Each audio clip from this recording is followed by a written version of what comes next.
12 মাসে 13 বোঝা 33 কোটি দেব দেবী তুলসীর গাছের তলায় 64 কোটি ভগবান। সংস্কৃত ভাষার উপরে পাণ্ডিত্য নিয়ে ডিগ্রি নিয়ে গবেষণা কইরা বেদ পুরাণ রামায়ণ মহাভারত জেন্দা বেস্তা স্মৃতি শ্রুতি মনুসংহিতা শ্রীমদ্ ভাগবত গীতা রাজভোগ কালীভোগ ছাড়াও অসংখ্য কিতাবাদি গবেষণা কইরা 44,441 খানা মন্ত্র পড়ে দেখলাম তার ভিতরে 30,000 মন্ত্র শুধু মুসলমানের গুণগান। এই 30,000 মন্ত্র কোরআনে কারিমে 30 পারা 114টি সূরা 6,666 মতান্তরে 6,238 আয়াতের সঙ্গে হুবহু মিল পাওয়া যায়। কোরআনে কারিমের প্রত্যেকটি আয়াতে কারিমার সাথে কয়েক শত মন্ত্র পাঠ করে শোনানো যায়। প্রত্যেকটা মন্ত্রের কিতাবের নাম, অধ্যায় নম্বর, পৃষ্ঠা নম্বর, শ্লোক নম্বরও বলা যায়। এমনি এমনি মুসলমান হই নাই, ভাবছো গরুর গোশত খাওয়ার লোভে বোধহয় মুসলমান? হ্যাঁ ওই মিয়া, গরুর গোশত খাওয়ার জন্য মুসলমান হওয়া লাগে না। অনেক দাদা কাকা জেঠারা এখন গোপনে গোপনে গরুর গোশত খায়। কমু কি কইতে গেলেই তো আসেনি আশেপাশে। হ্যাঁ সর্বনাশ করছে, আগে কইবেন না আমারে। আল্লাহ শুনবেন, কমু কনের আগে কাম আছে, কনের আগে একটা কাম আছে। যদি শুনতে চান তাইলে আমার সঙ্গে একটু সময় দেওয়া লাগবে। দেবেন 10 মিনিট দেবেন ইনশাআল্লাহ। কমু মন্ত্র 30,000-এর কমপক্ষে চেষ্টা করবো 100 বলে যাওয়ার, যদি সময় পাই। ঠিক আছে না ইনশাআল্লাহ? আল্লাহ তাআলা জানায়া দেয়, ইন্নাল্লাযীনা ক্বালু রাব্বুনাল্লাহ, নিশ্চয়ই যারা আমি আল্লাহকে রব বলে মেনে নিল। কি বলে? ফালা খাউফুন, তার দুনিয়ার জমিনে না আছে কোনো ভয়, ওয়ালা হুম ইয়াহজানুন, আর পরকালের জিন্দেগিতে না আছে তার কোনো চিন্তা। কি আসেনি? তাদের মন্ত্র বলে তত্র ক মহ ক শোক একত্ব মনুপশ্চাৎ। আল্লাহ তাআলা জানায়া দেয়, ইন্নাল্লাযীনা ক্বালু রাব্বুনাল্লাহ তুম্মা ইসতাকামু ফালা খাউফুন আলাইহিম ওয়ালা হুম ইয়াহজানুন। এক কথা বলে, দুনিয়াতে শান্তি আর পরকালে যদি মুক্তি পাইতে চাও তাইলে 12 মাসে 13 জন খোদা, 33 কোটি দেবদেবী, তুলসীর গাছের তলায় 64 কোটি ভগবান লাথি মারো, এক আল্লাহকে মেনে নাও। ডক্টর বেদ প্রকাশ উপাধ্যায় তার লিখিত গ্রন্থ কল্কি অবতার 23 নম্বর পৃষ্ঠার মধ্যে 33 নম্বর পৃষ্ঠার মধ্যে একখানা মন্ত্র নিয়ে আসছেন। উত্তরায়ণ বেদের থেকে মন্ত্রখানা উনি তুলেছেন, শ্লোকটা নিয়েছেন। এই শ্লোকের মধ্যে ডক্টর বেদ প্রকাশ উপাধ্যায় বলে, দুনিয়ার জমিনে তুমি যদি সত্যিকারের হিন্দু হতে চাও, 2টা জিনিস মনে প্রাণে মেনে নাও। 1 নম্বর, লা ইলাহা হর্তি পাপম ইল ইলাহা পরম পাদম। যদি তুমি পাপ থেকে মুক্তি পেতে চাও, পাপগুলোকে পুণ্যের দ্বারা পরিবর্তন করাতে চাও, তাইলে আর কোনো পথ নাই, মত নাই। লা ইলাহা ইল ইলাহা নামক কালেমা পড়ে মুসলমান হয়ে যাও। 2 নম্বর, জন্ম বৈকুণ্ঠ পরিণতি তজপি নাম মুহাম্মদ। আর মৃত্যুর পরে যদি বৈকুণ্ঠ নামক স্বর্গ পাইতে চাও, এমনি এমনি পাওয়া যাবে না, এমনি এমনি পাওয়া যাবে না, ওই এমনি এমনি যাওয়াও যাবে না। বলে কি করা লাগবে? বলে জন্ম বৈকুণ্ঠ পরিণতি তজপি নাম মুহাম্মদ। যদি ওই মৃত্যুর পরে বৈকুণ্ঠ নামক স্বর্গ পাইতে চাও, তাইলে মুহাম্মদের জীবন আদর্শ তোমার জীবন আদর্শ বানাও। এই 2টা কাজ করলে তুমি হিন্দু। যদি একটা অস্বীকার করে তুমি হিন্দুও না। কথা আমার না, তাদের। আমি বলছিনি। ডক্টর বেদ প্রকাশ উপাধ্যায় এমন একজন ডক্টর, বলে 10টা ভাষার উপরে ডক্টরেট ডিগ্রি নিলেন। কয়টা? তিনি তার লিখিত গ্রন্থ, তিনি ওই কিতাবটা লিখছেন কল্কি অবতার। এই কিতাবের 33 নম্বর পৃষ্ঠার মধ্যে মন্ত্রখানার ব্যাখ্যা করছেন। ব্যাখ্যা করে জানাইয়া দিলেন, ও দুনিয়ার হিন্দু মানুষ, সত্যিকারের হিন্দু হতে হলে 2টা জিনিস মনে প্রাণে মেনে নিতে হবে। যদি মানো তাইলে হিন্দু, নাইলে নাই। এখন তুমি মানবা কি মানবা না তোমার ব্যক্তিগত ব্যাপার। বলার দরকার বলছি, মানার দরকার তোমার। মানবা কি মানবা না তোমার ব্যাপার। কি ঠিক না? 1 নম্বর কথা স্মরণে রাখতে হবে, বলে হায়াত কিন্তু সীমিত। 2 নম্বর কথা, রিজিক নির্ধারিত। এ রিজিক কমবেও না বাড়বেও না। যদি কমে আর বাড়ে, কমানো আর বাড়ানোর মালিক একমাত্র আল্লাহ। কমানো বাড়ানোর মালিক কে? বলে রিজিক বাড়েও না কমেও না। দুনিয়ার জমিনে আপনাকে আমাকে পাঠানোর, আপনার আমার রূহ সৃষ্টির 40,000 বছর আগে আপনার আমার জন্য রিজিক নির্ধারণ করা হয়েছে। আপনাকে আমাকে দুনিয়ায় পাঠানোর 40 দিন আগে দুনিয়ায় আপনার আমার রিজিক পাঠানো হয়েছে। অতএব এই রিজিক বাড়বেও না কমবেও না। যদি বাড়ে আর কমে, বাড়ানো আর কমানোর মালিক একমাত্র আল্লাহ। হাদিসে কুদসির মধ্যে আসছে, রব্বি কারীম ফেরেশতাদের নিয়ে বসে বসে মাশওয়ারা করে, পরামর্শ করতেছে। আল্লাহ বলতেছে, ফেরেশতারা শুনে রাখো, দুনিয়ার জমিনে আমি যত মাখলুক বানাইছি সমস্ত মাখলুকের রিজিক বন্টন করো ফেরেশতারা। কিন্তু দুনিয়ার জমিনে একদল মাখলুক আছে, তাদের রিজিক কোনো ফেরেশতার হাতে বন্টন হয় না। তাদের রিজিকটা আমি আল্লাহ নিজের কুদরতি হাত দিয়ে বন্টন করি। সুবহানাল্লাহ। ফেরেশতা ডাক দিয়ে কয়, রব আর দুনিয়ার সমস্ত মাখলুকের রিজিক তো আমরাই বন্টন করি, একদল মাখলুকের রিজিক আবার আপনি কেন বন্টন করেন? ওই দল মাখলুকের পরিচয় কি জানতে চাই, তাদের রিজিকটাই বা কেমন তা জানতে চাই। আল্লাহ তাআলা জানায়া দেয়। আল্লাহ তাআলা কোরআনে কারিমের মধ্যে বলেন, উলাইকা হুমুল মুমিনুনা হাক্কা লাহুম দারাজাতুন ইনদা রাব্বিহিম ওয়া মাগফিরাতুন ওয়া রিজকুন কারীম। আল্লাহু আকবার। বলে দুনিয়ার জমিনে যারা দামি মাখলুক, তাদের রিজিকটাও দামি। বলে কেমন দামি? বলে দামি মাখলুকের রিজিক দামি, দামি মাখলুকের রিজিকটা দামি। বলে কেমন দামি? বলে দুনিয়ার মানুষ সব সমানভাবে খায়। হিন্দুরা যেই গাছের ফল খায়, মুসলমানও সেই গাছের ফল খায়। ইহুদিরা যেই নদীর মাছ খায়, মুসলমানও সেই নদীর মাছ খায়। খ্রিস্টানেরা যেই গাছের ফল খায়, যেই গাভীর দুধ খায়, মুসলমানও সেই গাভীর দুধ খায়। বলে এটা সবার জন্য, এটায় কোনো বাধা নাই, নিষেধ নাই, এটার মধ্যে কোনো ভাগাভাগি নাই। কিন্তু একদল মাখলুক আছে, তারা এইভাবে রিজিক পায় না, এইভাবে রিজিক ভক্ষণ করে না।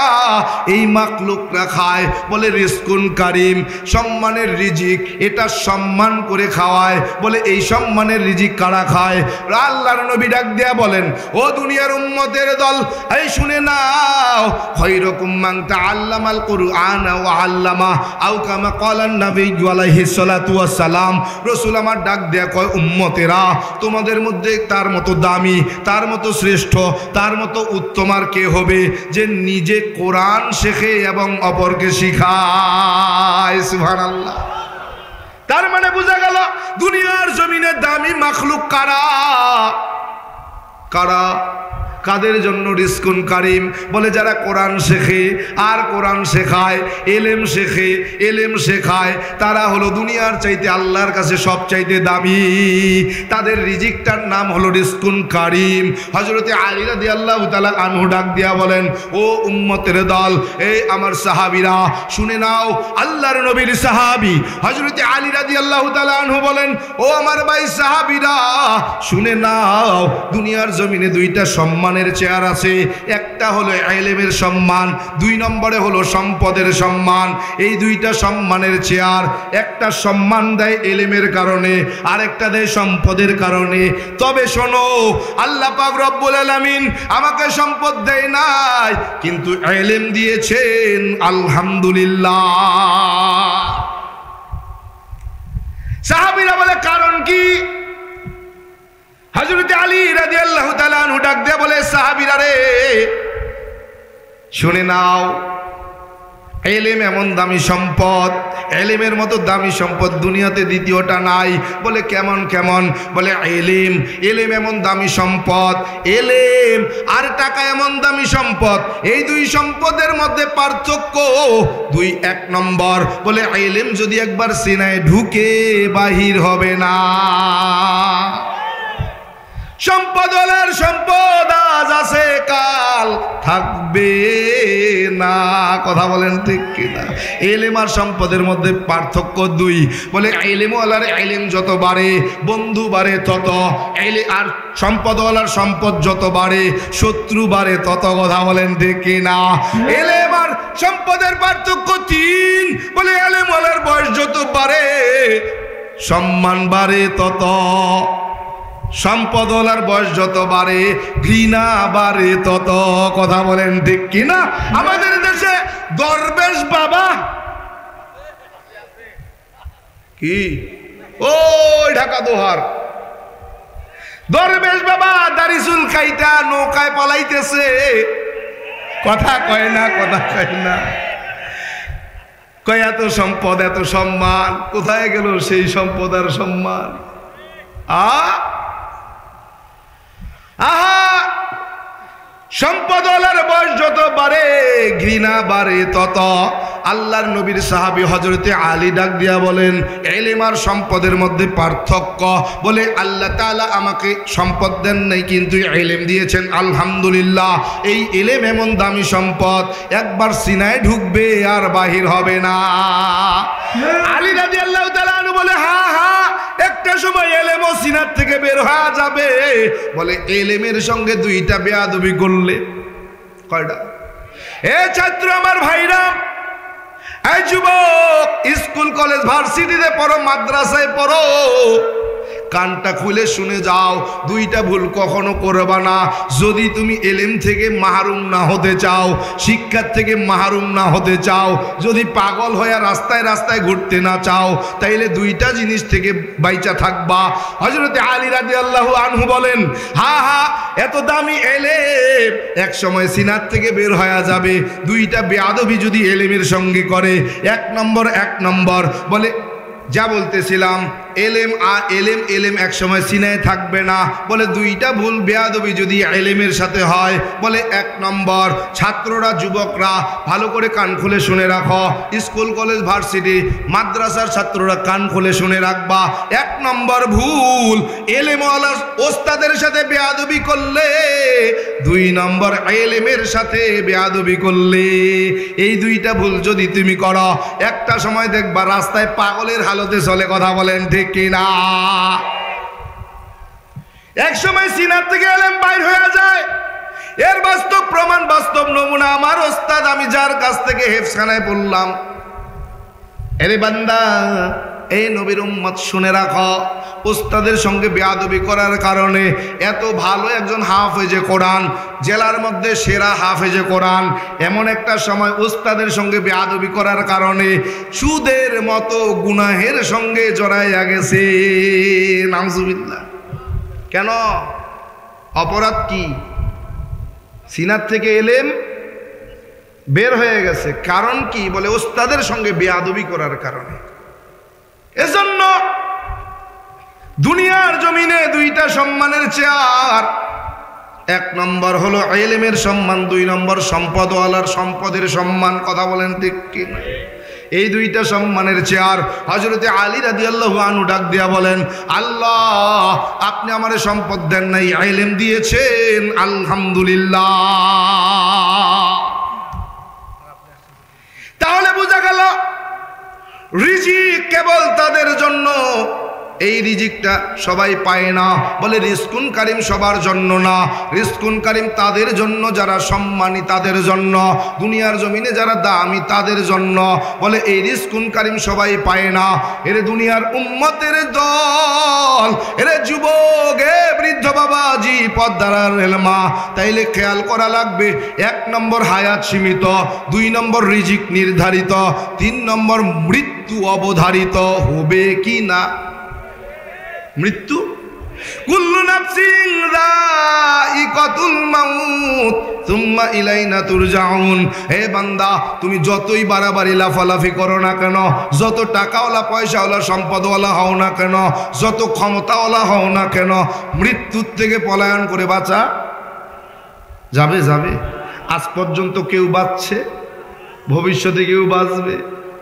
নমরুদ দুনিয়ার জমিনে কম ক্ষমতাধর বাদশা ছিল না। দুনিয়ার জমিনে নিজেকে খোদা পরিচয় দিয়া খোদা দাবি করছে। দুনিয়ার জমিনে ফিরাউন কম ক্ষমতাধর, ক্ষমতার শক্তিশালী ছিল না।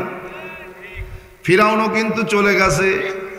কারুন কম সম্পদওয়ালা ছিল না, হামান কম সম্পদওয়ালা ছিল না, গাদ্দাফি কম ক্ষমতাওয়ালা ছিল না, সাদ্দাম কম ক্ষমতাওয়ালা ছিল না, ওই আমেরিকার জর্জ ডব্লিউ বুশ কম ক্ষমতাওয়ালা ছিল না। বাংলাদেশের 16 বছরের স্বৈরাচারী সরকার কিন্তু কম ক্ষমতাওয়ালা ছিল না। ছাত্র জনতার গণ অভ্যুত্থানে 18 দিনের আন্দোলনে বাংলাদেশ থেকে পলায়া ইন্ডিয়ায় গিয়েছে। কথা বলেন ঠিক কিনা?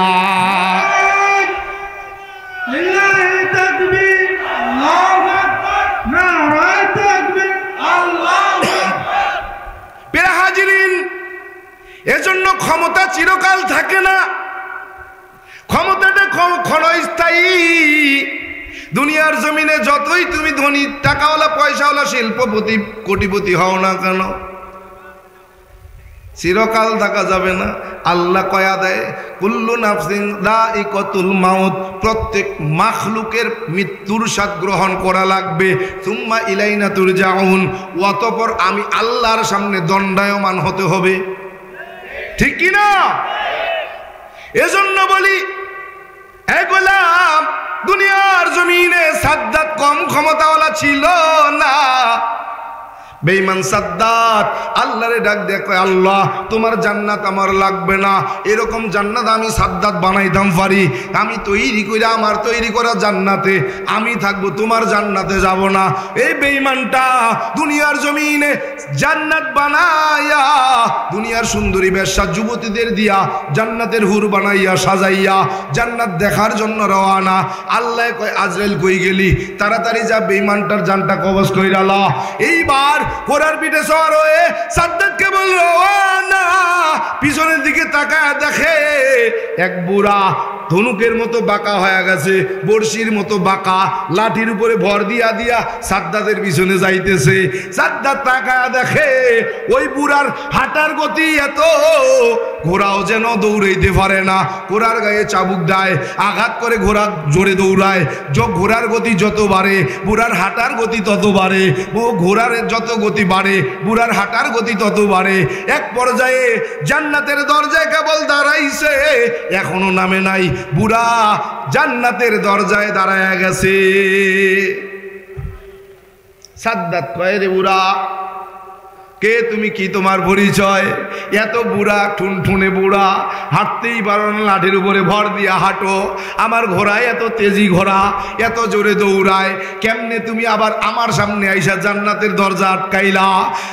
বুড়া কয়, এ সাদ্দাত, শুনে নাও, আমার পরিচয় জানতে চাও তাইলে শুনে নাও। আমার তেমন কোনো পরিচয় নাই, আমি হলাম আল্লাহ পাকের একজন প্রেরিত বান্দা, আমার আল্লাহ পাকের গোলাম, আল্লাহর হুকুম তামিলের গোলাম। বলে কেমন? বলে আমার নাম হলো মালাকুল মউত আজরাইল। সাদ্দাত কয়, আজরাইল? ভাই আমার, কি মনে কইরা তুমি জান্নাতের দরজা আটকাইলা কও দি? সাদ্দাত কয়, কেন আটকাইছো কও? আজরাইল কয়, ভাই আমার তো আল্লাহর হুকুম তামিল করা ছাড়া দ্বিতীয় কোনো কাজ নাই। আমি যদি কারো সামনে একবার দাঁড়াই তো জান কবজ কইরা লাই। সাদ্দাত ডাক দিয়ে কই, ভাই আজরাইল, একটু সময় ভিক্ষা দাও। এত আশা নিয়ে এত সুন্দর কইরা জান্নাত বানাইলাম আর সাজাইলাম, ঘোড়া নিয়ে ঢুকবো, এই দিক দিয়ে ঢুকে ওই দিক দিয়ে ঘুরে দরজায় আসবো, জান কবজ করবা, বাধা নাই। বলে সাদ্দাত রে, জানো না, ইদা জাজালুহুম লা ইস্তাখিরুনা সাআতা ওয়ালা ইস্তাকদিমুন। বলে তুমি কি জানো না, হায়াতের জিন্দেগি ফুরায় গেলে অতিরিক্ত সময় দেওয়ার ক্ষমতা আমার নাই। বলে ভাই আজরাইল, যদি জান্নাতটা ঘুরে দেখার সুযোগ নাও দাও, তোমার কাছে এতটুকু মিনতি করি, কমপক্ষে মাথাটা ঢুকাইয়া জান্নাতটা দেখার সুযোগটুকু ভিক্ষা দাও। সাদ্দাত ডাক দিয়ে কয়, সাদ্দাতের দিলের মধ্যে মায়া লেগে যায়, আল্লাহরে ডাক দিয়ে, আল্লাহ একটু দিয়ে দাও, সামান্যই তো চাইছে। আল্লাহ ডাক দেখ আজরাইল, ও বেঈমানটারে আমি মা বাবা ছাড়া কুদরতিভাবে সাগরের মধ্যে ভাসাইয়া, জঙ্গলের মধ্যে কুদরতিভাবে মা বাবা ছাড়া রিজিক দিয়া লালন পালন করে বড় করছি। ও বেঈমানটারে দুনিয়ার ধন সম্পদ দিয়া গোটা দুনিয়ার বাদশা বানাইছি। ও বেঈমানটা আমার কাছে মাথা নত করে না, তোমার কাছে করে না রে আজরাইল, না, বেঈমানটারে সুযোগ দেওয়া যাবে না। ও বেঈমান তোমার কাছে যতটুকু নত স্বীকার করেছে, এর 100 ভাগের 1 ভাগ যদি আমি আল্লাহর কাছে নত হইয়া তওবা কইরা আমার একবার আল্লাহ বইলা ডাকতো, আমি আল্লাহ তাআলা তার জীবনের সমস্ত অপরাধগুলো ক্ষমা কইরা ওর তৈরি করা জান্নাত ওরে দিয়া দিতাম। আমার কাছে মাথা নত করে না। এই আজরাইল সময় দেওয়া যাবে না, জানটা কবজ কইরা লাও।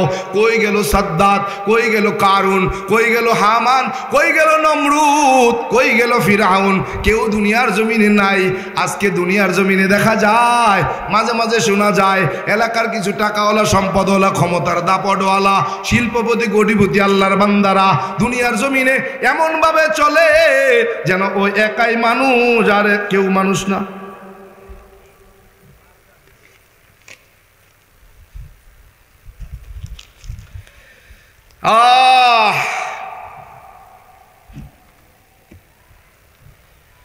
কোথায় গেল সাদ্দাত, কোথায় হামান, কোথায় কারুন, কোথায় গেল ফিরাউন? কেউ কিন্তু দুনিয়ার জমিনে নাই।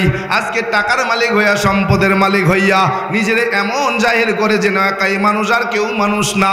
এরে গোলাম, মাঝে মাঝে শোনা যায় ক্ষমতার দাপটে, টাকার গরমে ওলামায়ে কেরামের সঙ্গে খারাপ ব্যবহার করতে দ্বিধা করে না, আছে না নাই? মাঝে মাঝে শোনা যায় মসজিদের ইমামের সাথেও ভালো আচরণ করে না।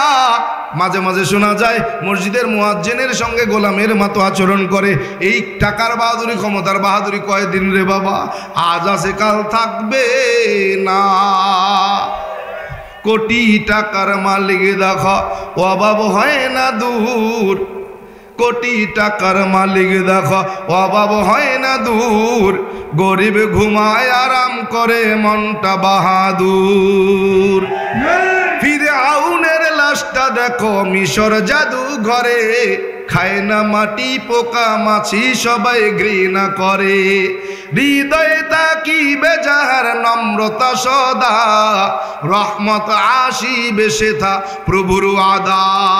বড়র বড়াই থাকলে দিলে রহমত আসবে না, নিজেকে নিজে ছোট মনে করিও সদা। উঁচু জমিন থেকে পানি নিচু জমিনে যায়, তেমনি খোদার রহমত আসে নম্রতার হৃদয়। ভোগ বিলাসের বাড়ি গাড়ি পরে রবে সব, ভোগ বিলাসের বাড়ি গাড়ি পরে রবে সব। থাকতে সময় স্মরণ করো আল্লাহ আমার রব, থাকতে সময় স্মরণ করো আল্লাহ আমার রব। আমাদের রব কে? চিৎকার দিয়ে বলেন আমাদের রব কে?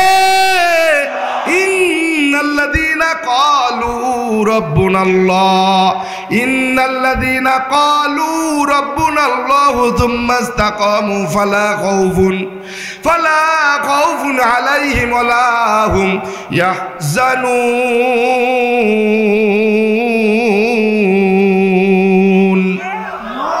ফি কালামে জিন্দা কুরআনে হাকিম, হিকমতে উলায়া জালাস্ত কদিম, জামিউল আল মেফিল কুরআনে হাকিম, তাকাসুরাত আনহু আফহামুর রিজালিন। আমাদের রবকে তত্র কমহ কশুক একত্ব মনু পশ্চাৎ। করোনা রাত পেছিনি বেদের থেকে একখানা মন্ত্র কইছি, যেহেতু ন মুসলিম একখান মন্ত্র না কইলে কবে দূর এরা মুসলমান না হিন্দু ছিল কিছুই বুঝলাম না। কি বুঝেন নাই?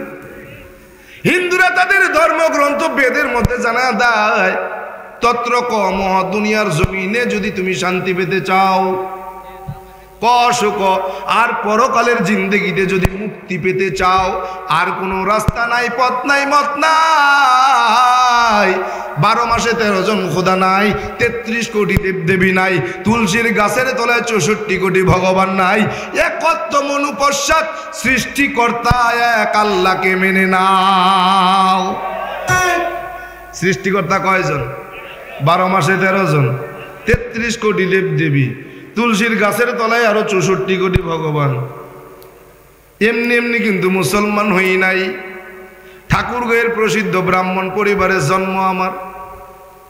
12 মাসে 13 বোঝা 33 কোটি দেব দেবী, তুলসীর গাছের তলায় 64 কোটি ভগবান। সংস্কৃত ভাষার উপরে পাণ্ডিত্য নিয়ে ডিগ্রি নিয়ে গবেষণা কইরা বেদ পুরাণ রামায়ণ মহাভারত জেন্দা বেস্তা স্মৃতি শ্রুতি মনুসংহিতা শ্রীমৎ ভাগবত গীতা রাজভোগ কালীভোগ ছাড়াও অসংখ্য কিতাবাদি গবেষণা কইরা 44,441 খানা মন্ত্র পড়ে দেখলাম তার ভিতরে 30,000 মন্ত্র শুধু মুসলমানের গুণগান। এই 30,000 মন্ত্র কোরআনে কারিমে 30 পারা, 114টি সূরা, 6,666 মতান্তরে 6,238 আয়াতের সঙ্গে হুবহু মিল পাওয়া যায়।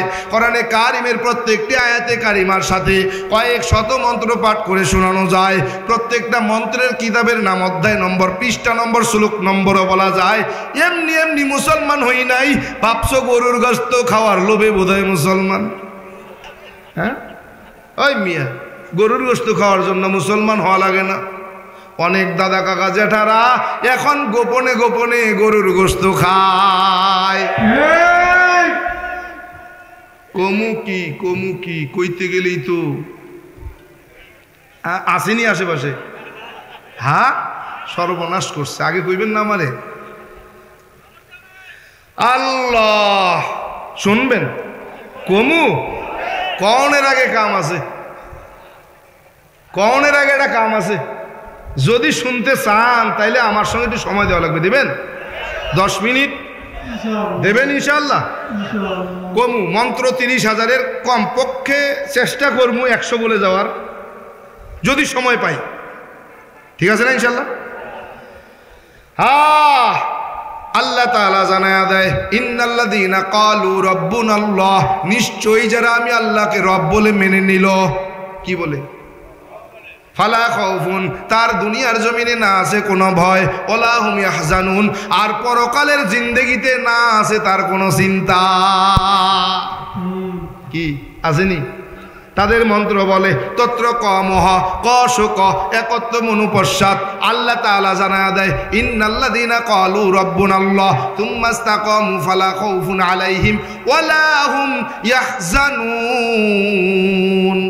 এক কথা বলে, দুনিয়াতে শান্তি আর পরকালে যদি মুক্তি পাইতে চাও তাইলে 12 মাসে 13 জন খোদা, 33 কোটি দেবদেবী, তুলসীর গাছের তলায় 64 কোটি ভগবান লাথি মারো, এক আল্লাহকে মেনে নাও। ডক্টর বেদ প্রকাশ উপাধ্যায় তার লিখিত গ্রন্থ কল্কি অবতার 23 নম্বর পৃষ্ঠার মধ্যে 33 নম্বর পৃষ্ঠার মধ্যে একখানা মন্ত্র নিয়ে আসছেন। উত্তরায়ণ বেদের থেকে মন্ত্রখানা উনি তুলেছেন, শ্লোকটা নিয়েছেন।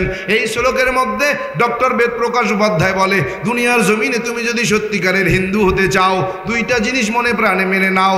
1 নম্বর, লা ইলাহা হর্তি পাপম ইল ইলাহা পরম পাদম। যদি তুমি পাপ থেকে মুক্তি পেতে চাও, পাপগুলোকে পুণ্যের দ্বারা পরিবর্তন করাতে চাও, তাইলে আর কোনো পথ নাই, মত নাই। লা ইলাহা ইল ইলাহা নামক কালেমা পড়ে মুসলমান হয়ে যাও। 2 নম্বর, জন্ম বৈকুণ্ঠ পরিণতি তজপি নাম মুহাম্মদ। আর মৃত্যুর পরে যদি বৈকুণ্ঠ নামক স্বর্গ পাইতে চাও, এমনি এমনি পাওয়া যাবে না, এমনি এমনি পাওয়া যাবে না, ওই এমনি এমনি যাওয়াও যাবে না। বলে কি করা লাগবে? বলে জন্ম বৈকুণ্ঠ পরিণতি তজপি নাম মুহাম্মদ। যদি ওই মৃত্যুর পরে বৈকুণ্ঠ নামক স্বর্গ পাইতে চাও, তাইলে মুহাম্মদের জীবন আদর্শ তোমার জীবন আদর্শ বানাও। এই 2টা কাজ করলে তুমি হিন্দু। যদি একটা অস্বীকার করে তুমি হিন্দুও না। কথা আমার না, তাদের। আমি বলছিনি। ডক্টর বেদ প্রকাশ উপাধ্যায় এমন একজন ডক্টর, বলে 10টা ভাষার উপরে ডক্টরেট ডিগ্রি নিলেন। কয়টা? তিনি তার লিখিত গ্রন্থ, তিনি ওই কিতাবটা লিখছেন কল্কি অবতার। এই কিতাবের 33 নম্বর পৃষ্ঠার মধ্যে মন্ত্রখানার ব্যাখ্যা করছেন। ব্যাখ্যা করে জানাইয়া দিলেন, ও দুনিয়ার হিন্দু মানুষ, সত্যিকারের হিন্দু হতে হলে 2টা জিনিস মনে প্রাণে মেনে নিতে হবে। যদি মানো তাইলে হিন্দু, নাইলে নাই। এখন তুমি মানবা কি মানবা না তোমার ব্যক্তিগত ব্যাপার। বলার দরকার বলছি, মানার দরকার তোমার। মানবা কি মানবা না তোমার ব্যাপার, কি ঠিক না? আমরা দুনিয়াতে যাই বলি না কেন, যাই করি না কেন, ওলামায়ে কেরামের সঙ্গে যেই দুর্ব্যবহারই করি না কেন, হাসরের ময়দান কিন্তু আছে। হাসরের ময়দানে কিন্তু আপনার এর জবাবদিহিতা করতে হবে, মনে রাখতে হবে, মনে রাখতে হবে। ওলামায়ে কেরাম কষ্ট করে যদি উফ আহ আপনার আচরণে যদি উফ আহ শব্দ করে, আর রাত্রে জায়নামাজ বিছিয়ে 2 রাকাত নামাজ আদায় করে যদি চোখের পানি ছেড়ে দিয়ে আপনার নাম স্মরণ করে, কসম খোদার দুনিয়াতে আপনার ধ্বংস হতে বেশি সময় লাগবে না, খুব তাড়াতাড়ি আপনি ধ্বংসপ্রাপ্ত হয়ে যাবেন। এজন্য সতর্ক থাকবেন। আমি নিজের জন্য কসম খোদার আজ পর্যন্ত কারো কাছ থেকে একটা চা পর্যন্ত খাই নাই ইসলাম গ্রহণের পরে। বাংলাদেশে অনেক মুসলিম আছে অসহায়, যারা ইসলাম গ্রহণ করে। আমাকে একদিন একজন বলতেছে, হুজুর অমুক ছেলেটা ইসলাম গ্রহণ করতে চায়, কিন্তু শর্ত হলো তাকে বাড়ি করে দিতে হবে, তার বাড়িতে কল পুঁতে দিতে হবে। আমাকে ওকে মুসলমান বানানোর কোনো প্রয়োজন নাই, কি ওকে ইসলাম গ্রহণের কোনো প্রয়োজন নাই। ও তো লোভে আসছে যে আমাকে বাড়ি করে দিবে, আমার বাড়িতে টিউবওয়েল পুঁতে দিবে, এজন্য ইসলাম গ্রহণ করবে। দিলাম করে থাকলো না, তখন কি হবে? ইসলাম এমন একটা জিনিস, ইসলামের বিধানগুলো এমন সুন্দর, যে শরীয়তের বিধানের মধ্যে আমি যদি বলি ইসলাম কেন গ্রহণ করছি, ইসলামের শরীয়তের বিধানগুলো এত সৌন্দর্য, এই ইসলামের সৌন্দর্য দেখে ইসলাম গ্রহণ করছি। আপনি চিন্তা করেন, ইসলাম এমন একটা শান্তির জীবন বিধান যেখানে কোনো অশান্তি নাই, মৃত্যুর পরেও অশান্তি নাই। কি মৃত্যুর পরেও নির্যাতন নাই? আপনি চিন্তা করেন, অমুসলিমরা যখন মারা যায় তাদেরকে নিয়ে যায় কোথায়? শ্মশানে, চিতায় উঠায়। কি অবস্থায় উঠায় এটা যারা দেখেছেন তারা বুঝবেন। উঠানোর পরে, চিতায় আগুন দেওয়ার পরে যখন শরীরের রগগুলো টান ধরে, মানুষটা টাস করে দাঁড়ায় যায়, মনে করে যে চিতার থেকে বের হয়ে যাইতে চায়, পিছন থেকে বাঁশ দিয়ে আঘাত করতে থাকে, আঘাত করে আবার চিতার মধ্যে ফেলে দেওয়া হয়। নির্যাতন।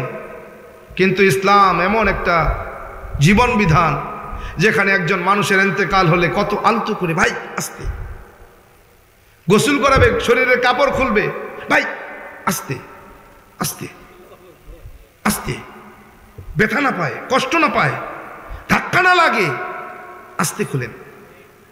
গোসল করাবে, এত সুন্দর আস্তে আস্তে করে পানি ঢালে, না ঠান্ডা না গরম, না ঠান্ডা না গরম, আস্তে করে পানি ঢালে, না জোরে ঢালিস না, শরীরে লাগবে, ব্যথা পাবে। কত সুন্দর বিধান। কাফন পরাবে, এত সুন্দর করে পরাবে, আস্তে করে, জোরে না, আস্তে। হাত উঠতেছে না, একটু আস্তে, ব্যথা পাবে। খাটলায় উঠাইছে, কবরে নামাইতেছে, এই আস্তে আস্তে, ব্যথা পাবে, আহ ব্যথা পাবে, আস্তে আস্তে আস্তে। চিন্তা করছেন, এটার নাম ইসলাম, যেটা মৃত্যুর পরেও নির্যাতনে বিশ্বাসী না। এজন্যই প্রায় সময় বলি, বাংলাদেশে যদি ইসলাম ক্ষমতায় আসে, হিন্দু বলুন, বৌদ্ধ বলুন, খ্রিস্টান বলুন আর মুসলমান বলুন, কেউ অশান্তিতে থাকবে না। এই দেশে শান্তি আসবে ইনশাআল্লাহ।